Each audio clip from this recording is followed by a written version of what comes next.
Hi, I am doctor Sandesh Gupta, dermatologist and hair treatment doctor. आज मैं आपसे हेयर फॉलिंग प्रॉब्लम और उसके ट्रीटमेंट्स के बारे में डिस्कस करूँगा। हेयर फॉलिंग प्रॉब्लम जो आज की डेट में एक बहुत बड़ी प्रॉब्लम है और मेल फीमेल दोनों कंडीशन में ये बहुत कॉमन है। इसके बारे में हम डिस्कस करेंगे। बहुत सारे फैक्टर्स इसके बारे में होते हैं, बहुत सारे रीजन्स होते हैं और अगर हम इसको टाइमली देखभाल करें, टाइमली ट्रीटमेंट करें तो बड़ा ईजिली हम इस ट्रीटमेंट को करके और हेयर फॉलिंग की प्रॉब्लम से छुटकारा पा सकते हैं। अब हम इसके रीजंस गिनाते हैं। कुछ रीजन्स ऐसे होते हैं जैसे फिजियोलॉजिकल रीजन्स होते हैं, कुछ रीजन्स ऐसे होते हैं जो डिसीज़ वाइज होते हैं, कुछ अवॉइडेबल होते हैं, कुछ अनअवॉइडेबल होते हैं। तो अगर हम बात करते हैं अवॉइडेबल रीजन्स की तो उसमें सबसे पहले आता है स्ट्रेस। आज की stressful life, unhealthy diet, unhealthy lifestyle, ये एक सबसे बड़ा रीज़न है हमारी हेयर फॉलिंग का। सेकंड, अनहेल्दी डाइट्स को अपना हेल्दी डाइट में कन्वर्ट करना चाहिए। क्या हमें खाना है, हाई प्रोटीन डाइट लेनी चाहिए, ग्रीन लीफ वेजिटेबल्स होना चाहिए, टाइमली फूड होना चाहिए और लॉट्स ऑफ वाटर इसमें होना चाहिए।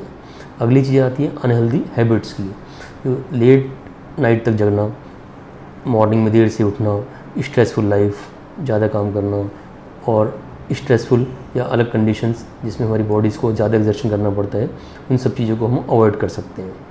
सेकंड थिंग, जो अंडरलाइंग डिसीज़ है उसके बारे में हमें ट्रीटमेंट करना चाहिए। जो थायराइड डिसऑर्डर है उसको सही से ट्रीट करना चाहिए, डायबिटीज़ को कंट्रोल रखना चाहिए अपना, और कोई भी अंडरलाइंग डिसीज़ है उसको अलग से हम ट्रीटमेंट के द्वारा ठीक कर सकते हैं। थर्ड फैक्टर आता है डैंड्रफ का। डैंड्रफ जो होता है, डैंड्रफ ऑयली स्कैल्प में होता है, तो एक मिथ है कि डैंड्रफ होने पर ऑयल लगाया जाए।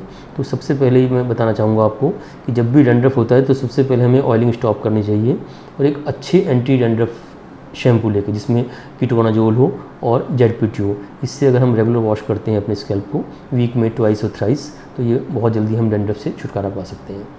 अलग डिसीज़ होती है फिर टिलोजन एफ्लुएम। इसमें बहुत सारे फैक्टर्स होते हैं, जैसे स्ट्रेस के बाद है या क्रॉनिक इलनेस के बाद है। इसमें अगर हम प्रॉपर डाइट लें प्लस कुछ न्यूट्रिशन लें, मल्टीविटामिन्स लें, तो इससे भी हम डिसीज़ को कंट्रोल कर सकते हैं। जो टिलोजन एफ्लुएम है, इसके बाद अगली कंडीशन आती है एंड्रोजेनेटिक एलोपेशिया। ये हार्मोन इंड्यूस्ड होती है, इसके लिए हमें 5-HT ब्लॉकर लेने पड़ते हैं। इसमें एक प्रॉपर ट्रीटमेंट लेना चाहिए। 4 to 6 मंथ का ट्रीटमेंट कम से कम होना चाहिए। इसमें शुरू के 3 मंथ्स में पहले फॉलिंग स्टॉप होती है और 3 मंथ्स के बाद न्यू हेयर्स का रिजेनरेशन और रेस्टोरेशन स्टार्ट होता है।